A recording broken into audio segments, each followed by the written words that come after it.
Buenas noches, hermanos, que Dios les bendiga.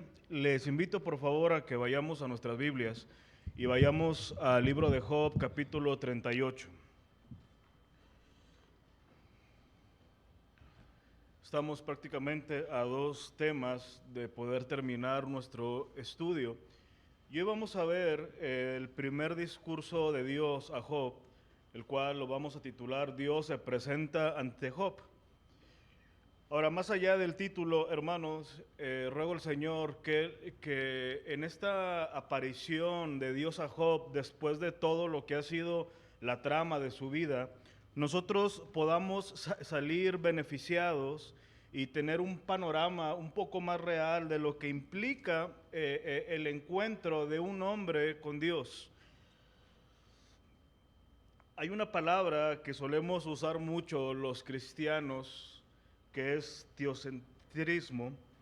Esta palabra es una palabra realmente imponente y muy grande, más allá de que suene algo técnica. Pero prácticamente cuando usamos esta palabra, lo que tratamos de decir o comunicar es la necesidad de estar centrados en Dios. Prácticamente ser teocéntrico significa que Dios será nuestro núcleo de todo lo que un hombre pueda creer, y que Dios se va a convertir en nuestra fuerza de todo lo que vayamos a hacer. Prácticamente es eso. De hecho, esta es una definición que tomé de J.I. Packer. Ser teocéntrico significa que Dios mismo es el núcleo de todo lo que un hombre puede creer y es la fuerza gravitatoria que gobierna todo lo que un hombre hace. Ahora, existe una realidad en esto, hermanos. Si nosotros no vivimos bajo la centralidad de Dios, ya sea que lo sepamos conscientemente o no, vamos a adoptar otra centralidad, ya sea una mundanal, ya sea una moral o cualquier otra palabra, pero el hombre va a adoptar otra manera, otro núcleo que gobierne su vida. Un gran beneficio de permanecer en el Señor es que Dios nos va a permitir conferir todo lo que somos, lo que pensamos y lo que vivimos bajo una atmósfera divina. En estos capítulos que vamos a ver hoy, veremos la necesidad de desarrollar una verdadera mentalidad, una verdadera vida, una verdadera visión que nos permite estar arraigados en Dios para que nos capacite para conocerlo verdaderamente. Y yo lanzo, hermanos, una primera pregunta.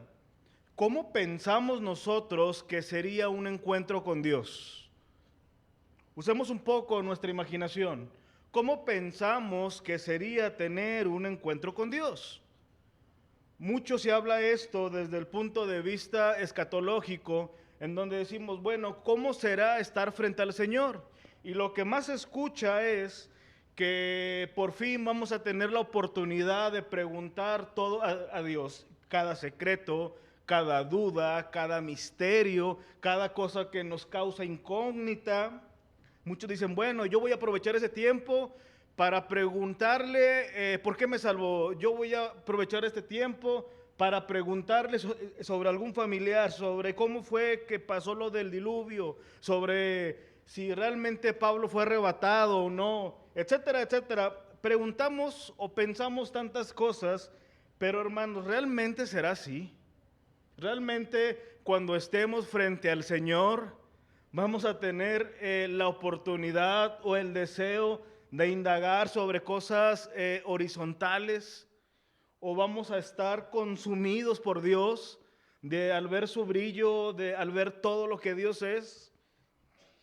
Yo sé que desde el punto de vista nostálgico, una de las motivaciones que a veces adoptamos para poder querer estar con el Señor es ver a nuestros seres amados.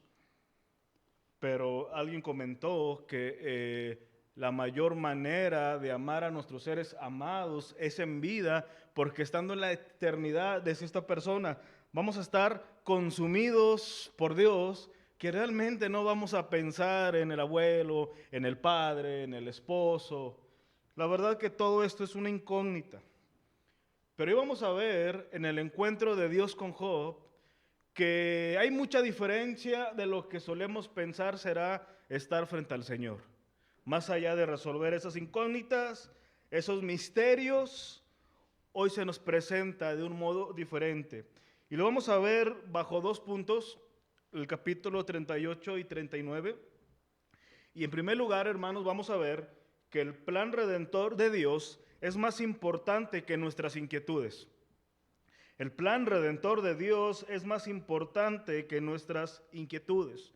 Ahora, para tener todo el panorama, hermanos, vamos a leer estos dos capítulos. Son largos, pero la verdad que es mucho más importante lo que Dios ya dijo que lo que nosotros pudiéramos decir en esta noche. Así que, por favor, me siguen con su vista, capítulo 38 y capítulo 39.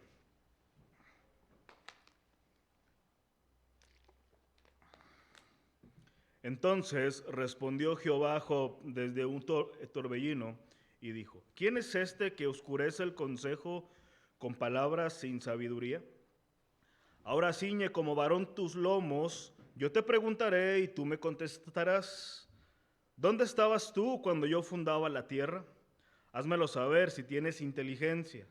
¿Quién ordenó sus medidas, si lo sabes? ¿O quién extendió sobre ella cordel?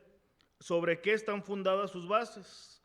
¿O quién puso su piedra angular cuando alababan todas las estrellas del alba y se regocijaban todos los hijos de Dios? ¿Quién encerró con puertas el mar cuando se derramaba saliendo de su seno? Cuando puse yo nubes por vestidura suya y por su faja oscuridad y establecí sobre él mi decreto. Le puse puertas y cerrojo y dije: hasta aquí llegarás y no pasarás delante, y ahí parará el orgullo de tus olas. ¿Has mandado tú a la mañana en tus días? ¿Has visto el alba su lugar para que ocupe los confines de la tierra y para que sean estorbados de ella los impíos? Ella muda luego de su aspecto como barro bajo el sello y viene a estar como con vestidura. Mas la luz de los impíos es quitada de ellos y el brazo enaltecido es quebrantado. Hasta aquí. Es imposible pretender ver cada verso, pero quiero darles un panorama general. Dentro de la lectura que acabamos de tener y algunos versículos que vamos a ver más adelante, quisiera resaltar un hecho muy importante. Si ustedes notan, hermanos, cuando Dios entra a la escena, después de todo lo que ha venido pasando, resaltemos el hecho de que Dios no le responde a Job sus inquietudes personales. Ahora, esto, hermano, no es cosa menor. Por favor, no olvidemos de lo que trata el libro que hemos estado aquí observando. El libro de Job gira en torno a las implicaciones que experimentó él mismo por pretender buscar cuál es la causa de su sufrimiento. Desde el capítulo 4 al 31 tenemos una narrativa del por qué los justos sufren.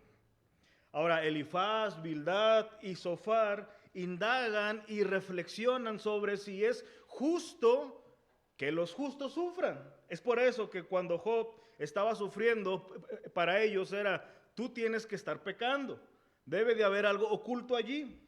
No en balde Job tuvo que defenderse cuando estos le acusaban que su sufrimiento era una marca de que estaba en rebelión. Aunado a esto, hemos visto que Job lidió con sus pensamientos de maldecir el día de su nacimiento y su presente vida. Job tuvo que enfrentar sus emociones y su sed de justicia, porque podemos ver en todo este tiempo que él anhelaba ser reivindicado por Dios y que les dijera a todos los hombres que verdaderamente él era inocente. Otra pregunta, hermanos, bajo esto que estoy diciendo: ¿qué causa más dolor para el que está abatido? ¿El sufrimiento físico? O sea, con todo lo que implica un sufrimiento físico, o la incertidumbre del sufrimiento. ¿Qué causará más dolor? Bueno, yo creo que sin duda es la incertidumbre del sufrimiento, porque cuando se tiene una causa, más allá de que sea auténtica o no, el sufrimiento o cualquier situación difícil tiende a ser más fácil de sobrellevar. A diferencia de no tener una razón, un motivo o un propósito del por qué está ocurriendo eso que estamos viviendo. Pues esta era la situación de Job. Este hombre se nos presenta como un justo que no tenía un conocimiento real y claro respecto a Dios, pero aún más importante, no tenía un panorama real respecto a los propósitos santos de Dios. Sin embargo, a partir de todo este pensamiento, también notamos y no olvidemos que Job se nos presenta como un hombre justo y fiel. Sí, tuvo cuestionamientos, tuvo pensamientos incorrectos, pero no maldijo a Dios. Y en esa fidelidad, él deseaba dos cosas. En el capítulo 16, versículo 20, él se nos presenta que Job se remite a Dios. Él dice lo siguiente: disputadores son mis amigos, mas ante Dios derramaré mis lágrimas. Ojalá pudiese disputar el hombre con Dios como con su prójimo. O sea, él deseaba poder remitirse a Dios y que Dios fungiera como un juez y que dijera, bueno, mira, tú estás en la verdad y tú mientes. Pero además, él anhelaba que en algún momento Dios pudiera responderle sus dudas. Capítulo 31, versículo 35, desde las Américas, dice lo siguiente: ¿quién me diera que alguien me oyera?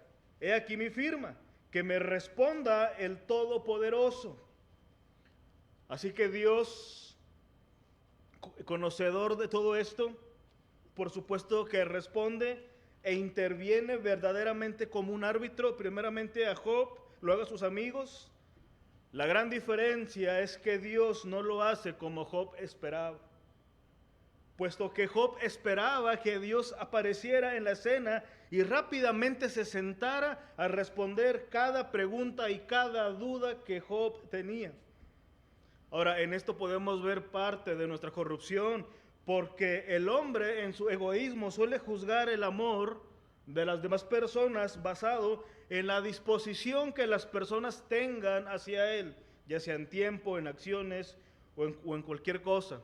Y no es diferente cuando hablamos del amor de Dios, porque el mundo pensará que el amor de Dios es grande siempre y cuando pueda notar sus favores.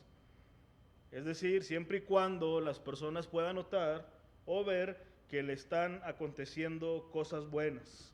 Ahora, hermanos, menciono todo esto porque en este primer discurso Dios le hace ver a Job que hay algo más importante, que hay algo más sublime y más especial que las inquietudes que tenía Job sobre su vida.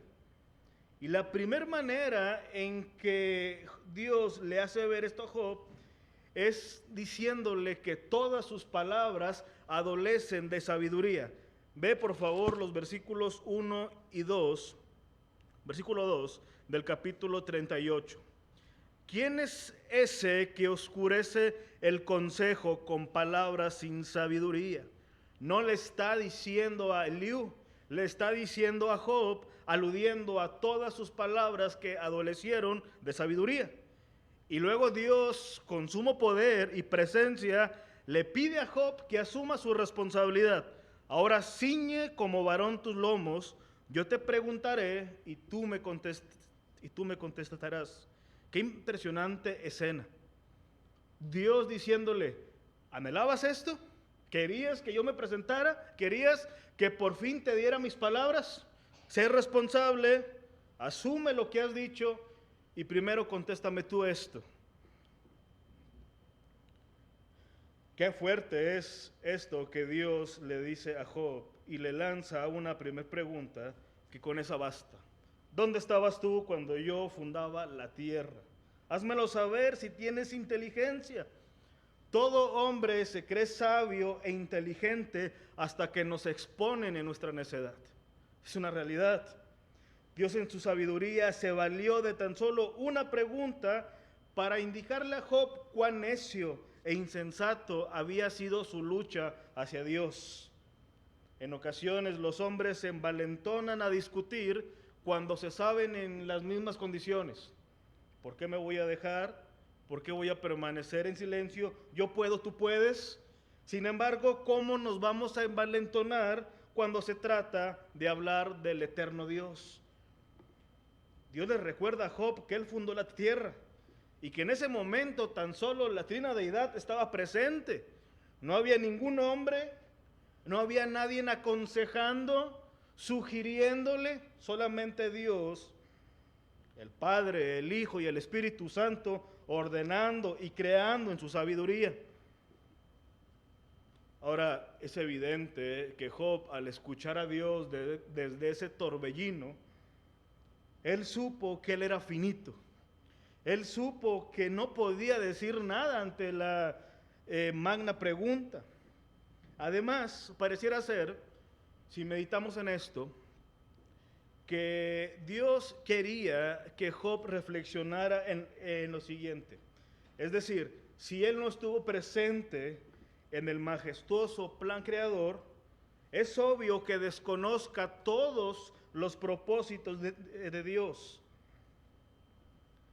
De los versículos 4 al 7, Dios se destaca como creador de la tierra.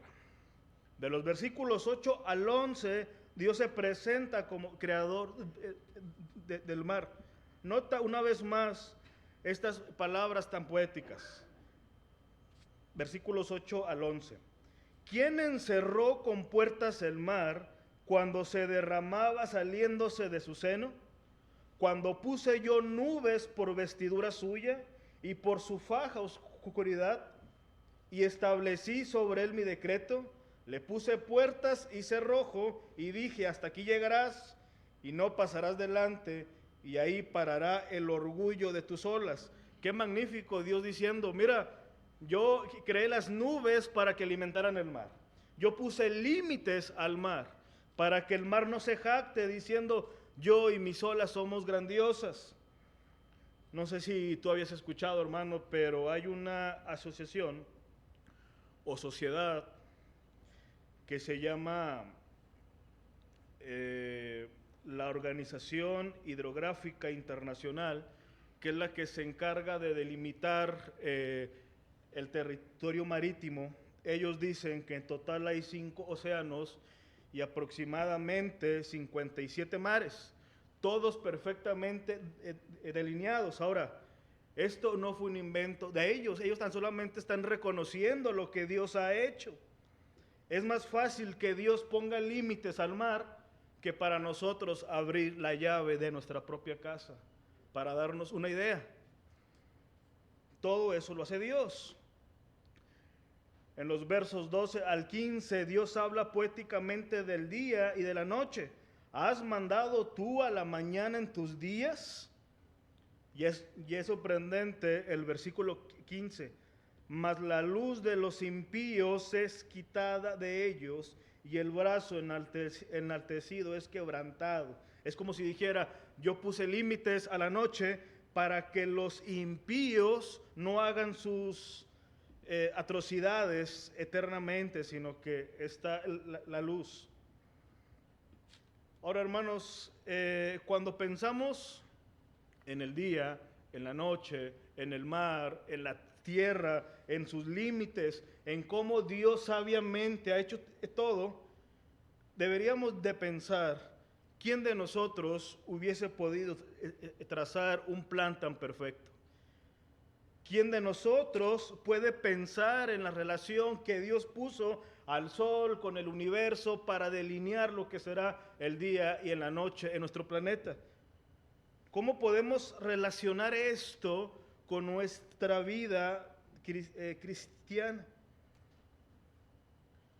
Ahora, una vez que le pregunta esto, Dios se vale de una ironía santa. Ve por favor el versículo 21. Estamos en el capítulo 38.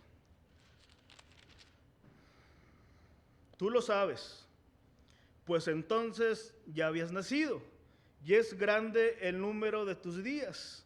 Dios le dice irónicamente de todo lo que le viene cuestionando a Job. Dice, a ver, respóndeme porque tú lo sabes, porque cuando yo hice esto, seguramente tú ya habías nacido. Qué sorprendente. Con estas palabras, sin duda, Job estaba recordando, o Dios le estaba haciendo recordar, que la historia del universo no comenzó con su nacimiento. Y esto, hermanos, es un recordatorio también para nosotros, porque la historia de nuestro planeta, vista desde una perspectiva de un teatro, no comenzó con nuestra aparición. El telón no fue levantado cuando se anunció que tú y yo nacimos. Ya había una eternidad antes, por lo cual nosotros podemos afirmar que nosotros formamos parte de los planes de Dios, pero no somos el plan de Dios per se, o sea, no somos el protagonista, hermanos. Ya había algo más. Esto es importante porque en ocasiones nuestras interrogantes, nuestros cuestionamientos a Dios indican que nos sentimos los protagonistas de la gran historia contada por Dios. Pero ¿sabes algo, hermano? Solamente hay un protagonista en la gran historia que Dios nos ha revelado, nuestro Señor Jesucristo. Por eso, en Colosenses capítulo 1, versículo 15 y 16, dice lo siguiente: Él es la imagen del Dios invisible, el primogénito de toda creación, porque en Él, hablando de Cristo, en Él fueron creadas todas las cosas, tanto en los cielos como en la tierra, visibles e invisibles, ya sean tronos o dominios o poderes o autoridades, todo ha sido creado por medio de Él y para Él. Cristo es el protagonista incluso de la creación. Cristo es el protagonista de la historia que nos es contada en las Escrituras. El plan redentor, hermanos, que Dios está llevando a cabo desde la eternidad es más grande que nuestro plan personal. El proyectar a Jesucristo como el único en quien hay salvación es el mensaje más importante, más allá de cualquier opinión personal. Cuán grande es la sabiduría de Dios, con la cual nos hace ver cuán pequeños somos ante Él. Ahora, hermanos, al decir que el plan redentor de Dios es más importante que nuestras inquietudes, no estoy diciendo que Dios desestima o es indiferente a nuestro plano personal. En más de una ocasión, Dios nos dice que Él tiene cuidado de nosotros y que su poder y que su gracia están latentes para todo aquel que la busca. Por lo cual digo que Dios no es ajeno al dolor de sus hijos, Dios no es ajeno a nuestras preocupaciones y a cualquier circunstancia difícil que estemos pasando.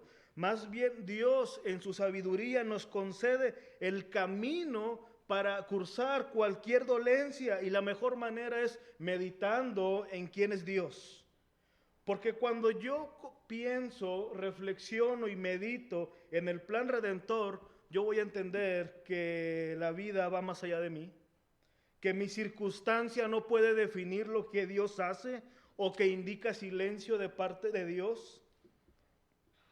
Pensar en Dios, en su creación, en sus designios soberanos, van a traer sin duda alguna en algún momento paz a nosotros. Porque cuando pensamos en Él, insisto, recordamos que hay algo más importante. Cuando pensamos en Él, insisto, hermanos, recordamos que hay un mensaje más importante y una misión más importante que resolver nuestras inquietudes personales. Así que cuando pensamos en Dios, recordamos cuánto nos ama el Señor, porque siendo tan pequeños, Él quiso salvarnos de nuestra maldad. Es por eso que Pablo, hablándole a los filipenses, él les dice: intercambien su afán por gratitud. Y la manera en que lo van a hacer es pensando. Filipenses capítulo 4, versículo 8 dice: por lo demás, hermanos, todo lo que es verdadero, todo lo honesto, todo lo justo, todo lo puro, todo lo amable, todo lo que es de buen nombre, si hay virtud alguna, si algo digno de alabanza, en esto pensad. Así que el plan redentor, hermanos, es más importante que nuestras inquietudes personales. Y esa es una primera reflexión que nosotros podemos hacer de lo que Dios hizo con Job, recordándole que había algo más que su propia historia personal. Pero en segundo lugar, hermanos, te quiero compartir que Dios no está en el banquillo de los acusados, sino que Dios está presidiendo la corte. Dios no está en el banquillo de los acusados, sino que Dios está presidiendo la corte. Déjame, te explico esto. C.S. Lewis, en su libro Dios en el banquillo de los acusados, explica lo que tantas veces pasa por el pensamiento de los que no son cristianos. Él dice, la existencia de Dios se afirma implícitamente, pero el hombre desafía su valor. Y él hablaba porque después de todos los eventos de las barbaries del siglo XX, hablando de la Primera y Segunda Guerra Mundial, de todos los genocidios masivos, de todas las pestes, él decía que los hombres llaman a Dios constantemente a los tribunales para enjuiciarlo y para culparlo por la presencia del mal en el mundo. No sé si tú ya habías escuchado esto, pero al menos hay dos casos en donde literalmente hombres llevaron a Dios o a algún tipo de representación de Dios a un juicio. El primero pasó durante el tiempo de la URSS, donde a Dios, representado por una Biblia, lo enjuiciaron y lo culparon por todos los genocidios que habían pasado durante la época de Lenin. Se le sometió a un juicio, ellos supuestamente le otorgaron abogados y determinaron que Dios era culpable de toda la maldad que había pasado en el mundo. Más adelante, por ahí del año del 2005, hubo un hombre llamado Pavel Mircea, un romano, que él fue condenado a 20 años por un asesinato, pero él trató de protegerse acusando a Dios porque él dijo, si Dios existe, ¿por qué él no detuvo mi maldad? Y sometieron esto a un juicio. Esto es irónico, pero pasó. El hombre en las décadas pasadas o siglos pasados se acercaba a Dios como una persona que es acusada se acerca a un juez. Pero para el hombre moderno los roles están invertidos. Es decir, ahora el hombre se piensa que es el juez y que Dios es el que debe estar sentado para ser juzgado y enjuiciado por lo que está pasando. Bajo este pensamiento, el hombre es un juez bastante benigno porque dice, si tan solo Dios tuviera una razón real y razonable que explique por qué Dios permite la guerra, la pobreza, las enfermedades, yo voy a estar en calidad de perdonar a Dios y escuchar sus razones. Es más, yo lo puedo absolver de toda culpa. Lo más importante bajo este pensamiento es que el hombre piensa que él está como juez y Dios está en ese banquillo. Ahora, les decía esto, hermanos, porque cuando digo que Dios no está en el banquillo de los acusados, es para que nosotros podamos entender lo siguiente. El ser humano se ha creído un Dios que piensa que puede llamar a Dios a rendir cuentas, que piensa que puede juzgar y evaluar lo que Dios hace y determinar si eso es bueno o malo. Pero nada está más lejos de la verdad. Porque partiendo del discurso que estamos viendo aquí, es Dios quien está presidiendo la corte y no al revés. Miren, a partir del capítulo 38 y 39, podemos ver que hay una serie de preguntas. Primeramente, Job, desde el capítulo 3 al capítulo 38, él cuestiona 9 veces a Job. 9 veces, perdón, al revés. Job cuestionó 9 veces a Dios. Y en cada una de estas 9 veces, él le preguntó a Dios por qué, por qué, por qué, por qué. Sin embargo, en el capítulo 38 y 39, Dios hace 69 preguntas a Job. 69 preguntas, en tu casa las puedes contar. Ahora, Dios responde a las interrogantes de Job, pero no como él quiso. Sin embargo, cuando se trata de las preguntas que Dios hizo a Job, vemos que Job no tuvo ninguna posibilidad de contestar. Todo el capítulo 38 habla sobre los cuestionamientos de Dios a Job de lo que llamamos inanimado, la tierra, el mar, el cielo. Pero a partir del capítulo 39, ahora Dios se vale de lo que pudiéramos llamarle como el reino animal para hacerle ver lo pequeño que es.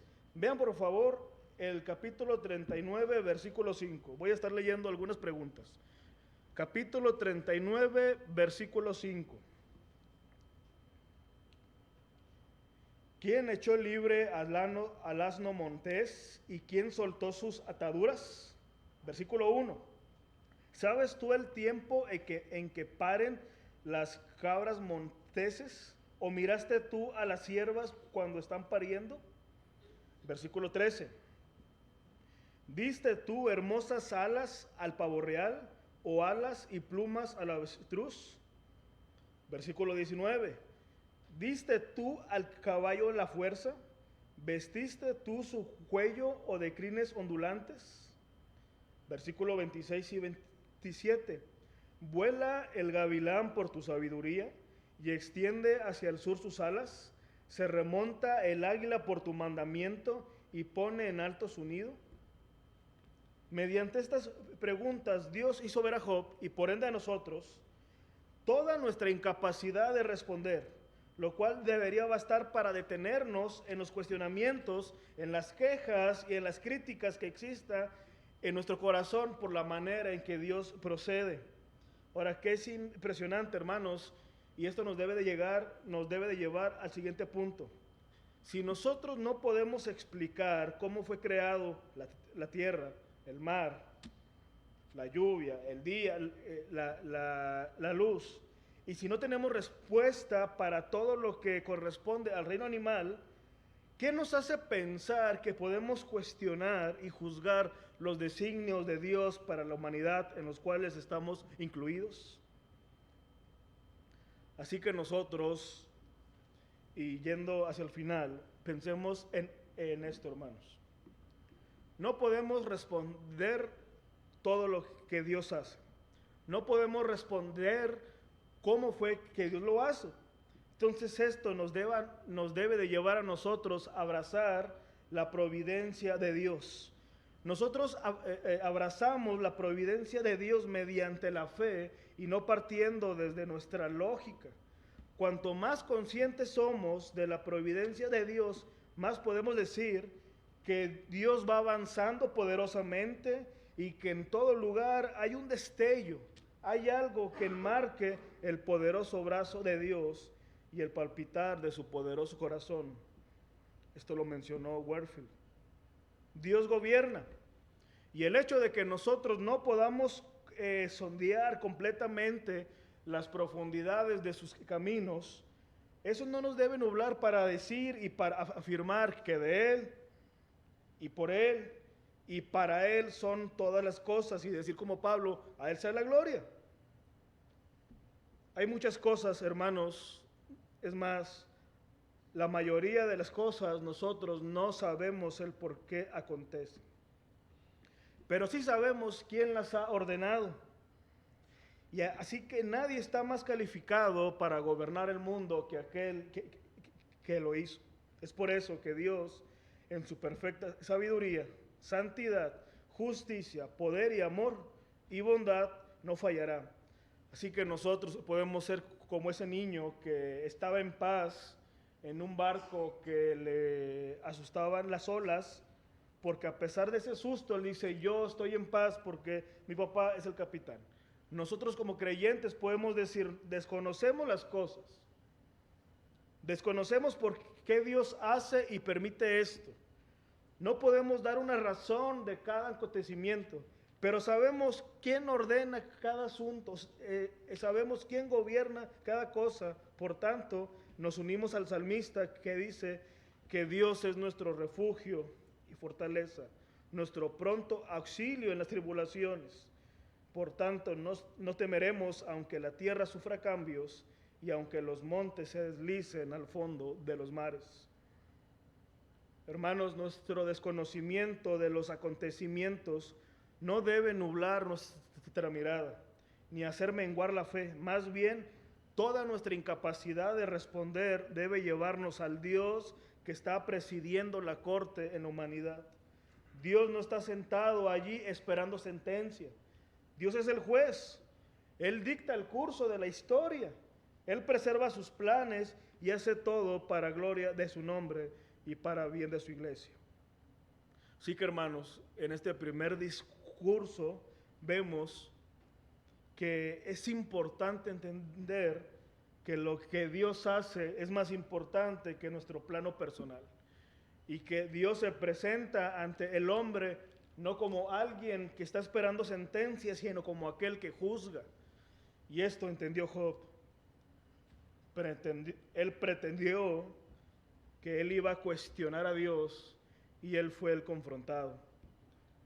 Y así somos nosotros, hermanos, que a veces somos tan osados que pensamos que tenemos la responsiva y el poder moral y el poder de sabiduría para cuestionar la manera en que Dios obra.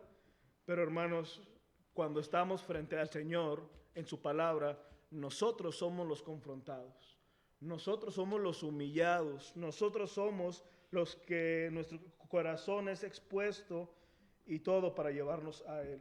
Así que vamos a orar, hermanos, en esta noche y pedirle a Dios que nos permita permanecer fieles y entender nuestra posición.